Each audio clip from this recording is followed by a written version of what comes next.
우리 주신 말씀 보도록 하겠습니다. 창세기 22장 9절로 14절까지 말씀 함께 교독하도록 하겠습니다. 제가 한 성경으로 구약 28페이지입니다. 창세기 22장 9절로 14절까지 말씀, 제가 먼저 하나님 말씀 봉독하겠습니다. 하나님이 그에게 일러주신 곳에 이른지라, 이에 아브라함이 그곳에 제단을 쌓고 나무를 벌려놓고 그의 아들 이삭을 결박하여 제단 나무 위에 놓고 손을 내밀어 칼을 잡고 그 아들을 잡으러 하니, 여호와의 사자가 하늘에서부터 그를 불러 이르되 아브라함아 아브라함아 하는지라. 아브라함이 이르되 내가 여기 있나이다 하매, 사자가 이르시되 그 아이에게 내 손을 대지 말라, 그에게 아무 일도 하지 말라. 내가 내 아들 내 독자까지도 내게 아끼지 아니하였으니 내가 이제야 내가 하나님을 경외하는 줄을 아노라. 아브라함이 눈을 들어 살펴본즉 한 순양이 뒤에 있는데 뿔이 수풀에 걸려 있는지라. 아브라함이 가서 그 순양을 가져다가 아들을 대신하여 번제로 드렸더라. 아브라함이 그 땅 이름을 여호와 이레라 하였으므로 오늘날까지 사람들이 이르기를 여호와의 산에서 준비되리라 하더라. 아멘. 아멘. 오늘 말씀을 가지고 여호와 이레라는 제목으로 같이 말씀을 나누기를 원합니다. 정말 귀한 교회, 훌륭한 담임 목사님, 그리고 좋은 부목사님들과 함께 그리고 열정 있는, 정말 찬양이 뜨겁게 찬양하시는 성도님들과 함께 사역할 수 있게 돼서 제가 얼마나 감사한지 모릅니다. 아시겠지만 저희가 온 지 한 달밖에 안 된 신참입니다. 정말 한 달밖에 안 된 신참이라서 그냥 형식적으로 드리는 말씀이 아니라 정말 주님 영광교회 뜨겁게 찬양하고 매일 저녁 이렇게 모여서 열정적으로 예배 드리는, 정말 이 자리가 바로 미라클 블레싱인 줄 믿습니다. 제가 이 자리에 서 있는 것 자체가 미라클 블레싱입니다. 저만 그런 게 아닙니다. 여러분들도 마찬가지인 것 같아요. 옆에 분에게 보십시오. 바라보시면서 당신이 나의 미라클입니다. 반대쪽 보내고 당신이 나의 블레싱입니다. 네. 아멘. 이 자리엔 모든 분들이 다 미라클 블레싱, 하나님의 놀라운 기적과 축복에 함께 하시길 주님을 축복합니다. 오늘 본문 말씀을 가지고 아브라함이 받았던, 하나님께 받았던 그 시험, 그 시험에 대하여 어떤 자세로 가졌는지를 살펴보고 그 아브라함에 보였던 모습을 우리의 믿음과 우리의 자세로 가지기 위해서 말씀을 나누기를 원합니다. 오늘 본문 말씀은 여러분들 다 어릴 때부터, 아니 수없이 많이 들으셨던 본문일 겁니다. 다 아시는 내용이죠. 하나님이 아브라함에게 100세 때 낳았던 그 귀한 이삭을 번제로 바치라고 하나님께서 그 아브라함을 시험하시고 있습니다.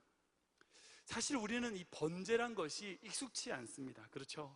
한 번도 번제를 직접 보신 분은 계시지 않는 걸로 알고 있습니다. 제가 신학교 때 그 번제에 대해서 구약학 교수님이 상세히 말씀해 주신 적이 있습니다. 그 이야기를 듣고 제가 굉장히 충격받았던 적이 있는데요, 번제란 것은 어떤 것이냐, 그 동물, 양이든지 소든지 그 동물을 인간의 죄를 대신하여 죽이고 하나님께 제사 드리는 그 제사가 번제입니다. 그 희생제물을 먼저 잡아요. 그리고 그 희생제물의 다리를 다 묶습니다. 발을 묶어요, 못 움직이도록. 그리고 눕혀진 상태에서 칼로 그 목을 딱 자릅니다. 그럼 어떻게 되죠? 피가 확 쏟아지겠죠. 목에서 피가 막 쏟아지는 겁니다. 근데 구약의 말씀 보면 레위기에 피에 생명이 있다고 해서 그 피를 사람이 취할 수 없고 땅으로 흘려보내게 되어 있습니다. 땅으로 다 흘러지게 되어 있어요. 그러니까 그 동물이 모든 피가 다 빠질 때까지, 죽을 때까지 그 자리에 가만히 두는 거죠. 그리고 모든 피가 다 빠지고 나면 그 동물의 발을 끊고 배를 쫙 가릅니다. 그리고 그 안에 내장을 다 꺼내요. 성경에 있는 내용들입니다. 그 안에 내장을 다 꺼내요. 무슨 위, 대장, 이런 내장을 다 꺼내고 그것은 기름과 함께 따로 태우고 그 사체를 각을 뜬다고 하죠. 큰 뼈를 부수지 않지만 그 모든 사지에 있는 그 힘줄들을 끊어가지고 넓게 벌립니다. 그리고 번제단 위에 턱 올려놓는 거예요. 그리고 불을 비펴서 태우는 겁니다. 이것이 번제입니다. 하나님이 아브라함에게 지금 뭐라고 말씀하시냐면 네 아들 이삭을 번제로 바치라고 얘기하는 겁니다. 세상에 생각해 보세요. 자기가 정말 사랑하는 아들, 100세에 낳아서 자기 눈보다도 더 귀한 아들, 그 아들을 그렇게 번제로 바치라고 하는 하나님의 음성을 아브라함이 들었다는 겁니다. 이거는 단순하게 그냥 너 아들 죽여, 아니면 너 아들 버려, 이런 차원의 문제가 아닙니다. 이건 더 잔인한 문제입니다. 그 작은 아들의 목을 잘라서 피를 쏟고요, 그 배를 갈라서 내장을 꺼내야 되고요, 그리고 그 아들의 사체를 대장 위에 올려서 불을 태워야 된다는 겁니다. 하나님이 지금 아브라함에게 그것을 하라고 명령하신 겁니다. 그런데 그 하나님의 명령을 들었던 아브라함이 즉각적으로 그 하나님의 말씀에 반응하는 모습을 보게 됩니다. 그것이 창세기 22장 2절 말씀이 나오는데요, 함께 읽겠습니다. 시작. 여호와께서 이르시되 내 아들 내 사랑하는 독자 이삭을 데리고 모리아 땅으로 가서 내가 내게 일러준 한 산 거기서 그를 번제로 드리라. 3절 말씀 읽겠습니다. 시작. 아브라함이 아침에 일찍 일어나 나귀의 안장을 지우고 두 종과 그의 아들 이삭을 데리고 번제에 쓸 나무를 쪼개어 가지고 떠나 하나님이 자기에게 일러주신 곳으로 가더니. 3절 말씀이 뭐라고 기록되고 있나요? 아침에 일찍. 만약 여러분들에게 하나님이 이렇게 메시지가 왔다면 여러분들은 어떻게 반응을 보이실까요? 잘 못 들었는데요? 무슨 말씀이세요? 저 이해 안 되는데요? 설마 하나님 말씀 아니겠죠? 아니에요. 아브라함은 이 하나님의 음성에 대하여 즉각적으로 명확하게 정확하게 반응하는 모습을 보게 됩니다. 아브라함은 변명하지 않았습니다. 그 하나님의 명령 앞에 그 마음을 다하여 순종하는 모습을 우리는 성경 말씀을 통해서 볼 수 있습니다. 그런데 그 길이 정말 쉬운 길일까요? 자기 자식을 죽이러 가는 길인데, 자기가 정말 사랑하는 독자 그 이삭을 죽이러 가는 길인데, 그 길이 쉬운 길일까요? 성경 말씀 보니까 그 길을 3일 동안 걸었다고 얘기하고 있어요. 그냥 잠시가 한 게 아닙니다. 그 아브라함이 있었던 곳과 모리아 산까지 약 3일 길 정도의 거리였습니다. 그 3일을 걸으면서 아브라함은 어떤 마음을 들었을까요? 가다가 이러고 싶지 않았을까요? 아니, 하나님 없어. 어떻게 하나님이라면 이럴 수 있어. 아니, 하나님이 그렇게 하실 거면 차라리 주지를 마시지. 왜 100세에 근근히 힘들게 낳은 아들을 이렇게 번제로 바치란 말이야. 어떻게 보면 그 길은 원망의 길이 될 수 있었을 것입니다. 내가 고향도 떠나고 본토 친척 아버지를 떠나가지고 이 먼 곳까지 와서 그 하나님의 말씀 그거 하나 붙들고 왔는데, 이제서야 귀하게 아든 그 아들 이삭을 번제로 바치라뇨. 번제로 바치라뇨. 하나님을 원망하고, 아니 심지어는 저주들 할 수 있는 길이었을 겁니다. 근데 저는 이 길이 아브라함만 걸었던 길이 아니라고 생각합니다. 우리 예수님도 그 길을 걸으셨습니다. 우리 예수님께서 십자가에 못 박혀 돌아가시기 위하여 그 예루살렘으로 올라가시는 그 길을 한번 생각해 보십시오. 그곳에 가면 무엇이 기다리는지 알고 있는 예수님이 그 길을 걸어가고 있는 그 마음은 어떠셨을까요? 아브라함을 따라오는 이삭을 보면 아무것도 몰라요. 정말 아무것도 몰라요. 그냥 졸래졸래 나무 안장을 지고 아버지가 가자고 그러니까 그냥 몰래몰래 따라가고 있는 그 아무것도 모르는 이삭을 데리고 가고 있는 아브라함.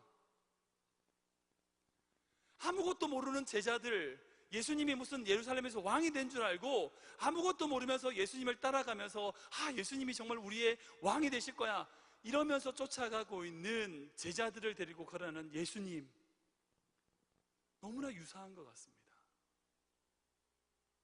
아무도 이해해 주지 못하는 그 길을 지금 아브라함은 걷고 있는 거죠. 내가 왜 그 길을 가야 되고 내가 왜 그 길을 걸어야만 하는지 알지도 못한 채 아브라함은 걸어가고 있는 겁니다.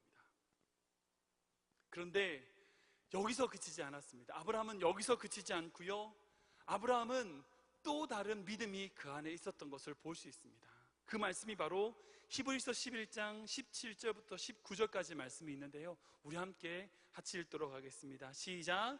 아브라함은 시험을 받을 때 믿음으로 이삭을 드렸으니 그는 약속들을 받은 자로 돼 그 외아들을 드렸느니라. 그에게 이미 말씀하시기를 내 자손이라 칭할 자는 이삭으로 말미암음이라 하셨으니 그가 하나님이 능히 이삭을 죽은 자 가운데서 다시 살리실 줄로 생각한지라. 비유컨대 그를 죽은 자 가운데서 도로 받은 것이니라. 아멘. 19절 말씀에 뭐라고 기록된지 주목해 보시기 바랍니다. 뭐라고 기록되어 있냐면 그가 아브라함이 하나님이 능히 이삭을 죽은 자 가운데서 다시 살리실 줄을 믿었다는 겁니다. 아브라함이 믿은 게 어떤 거냐면 내가 모리아산까지 가. 그때 하나님이 그만!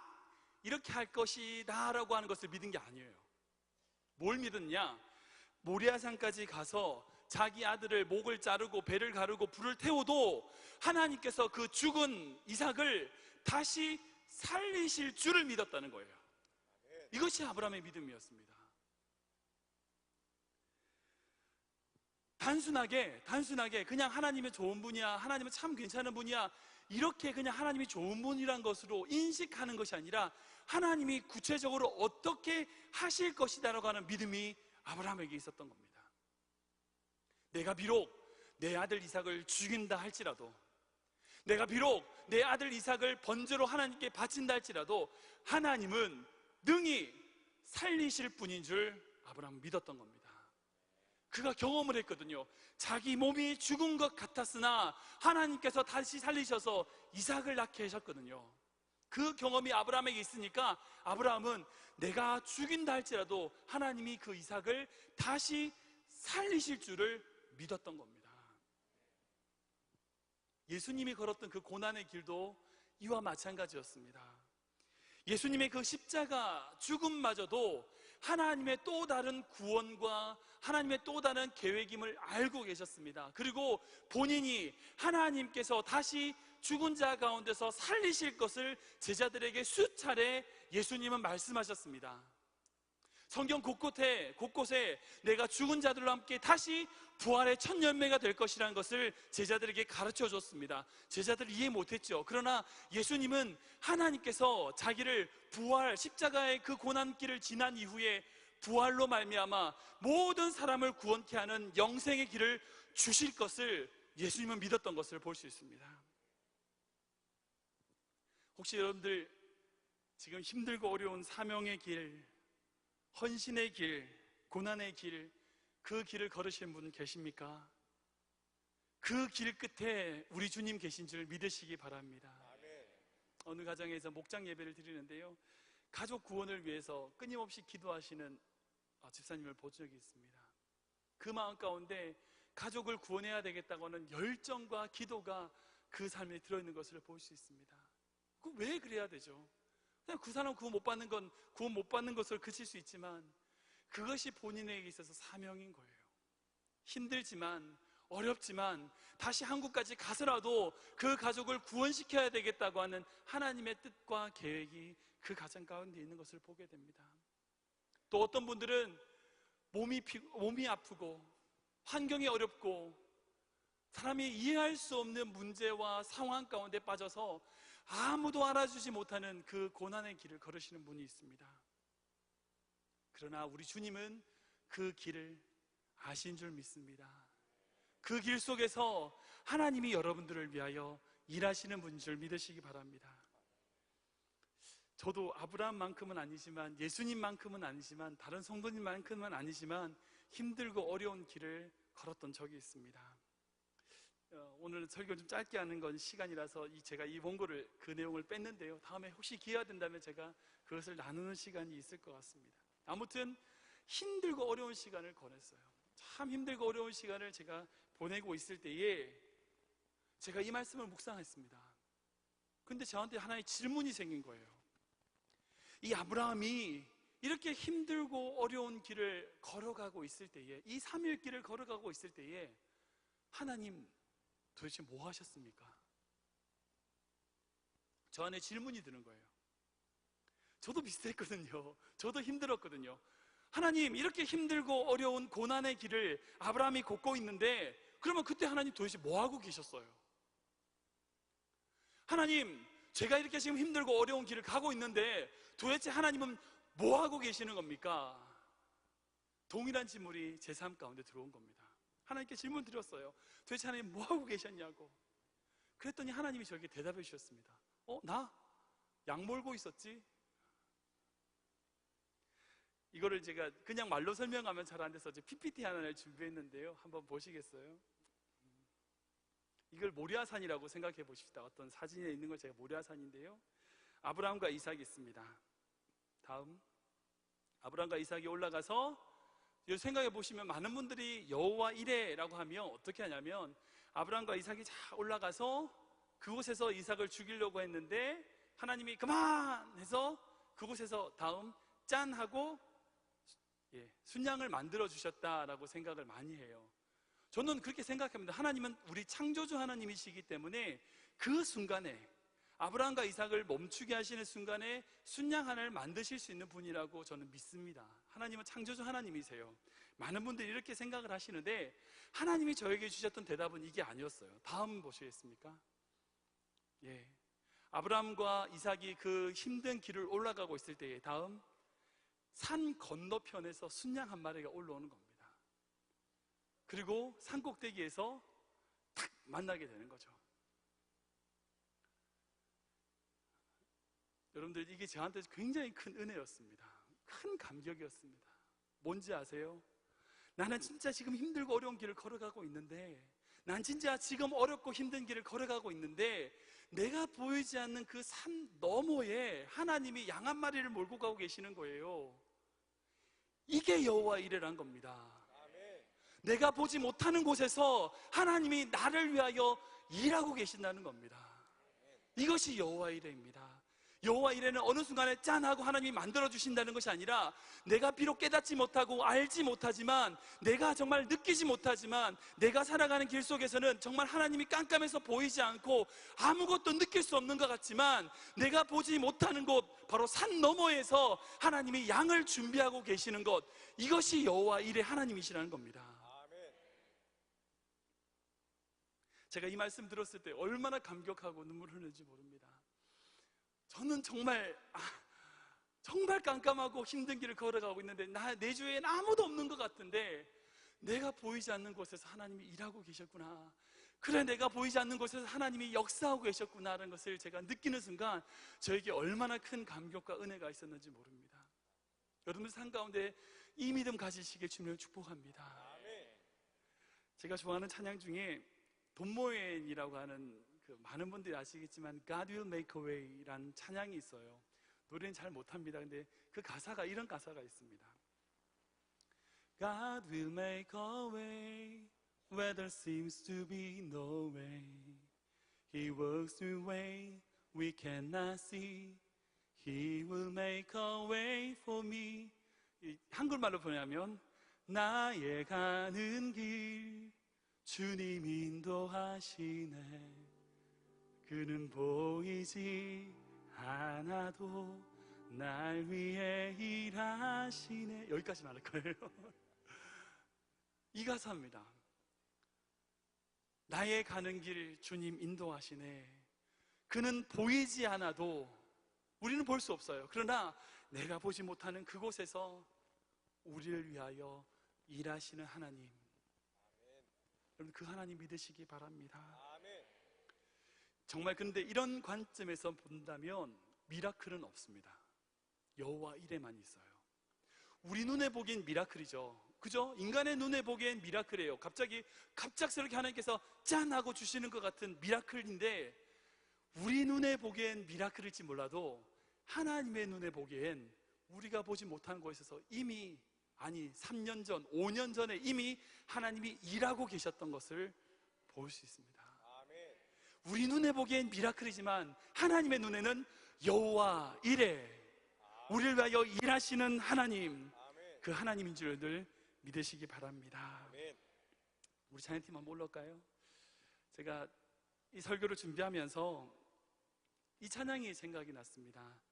주님 다시 오실 때까지 나는 이 길을 가리라. 좁은 문, 좁은 길, 나의 십자가 지고.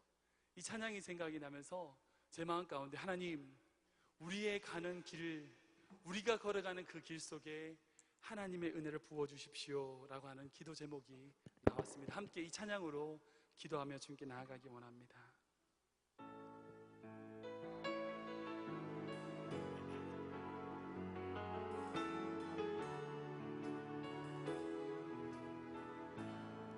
주님 다시 오실 때까지, 주님 다시 오실 때까지 나는 이 길을 가리라.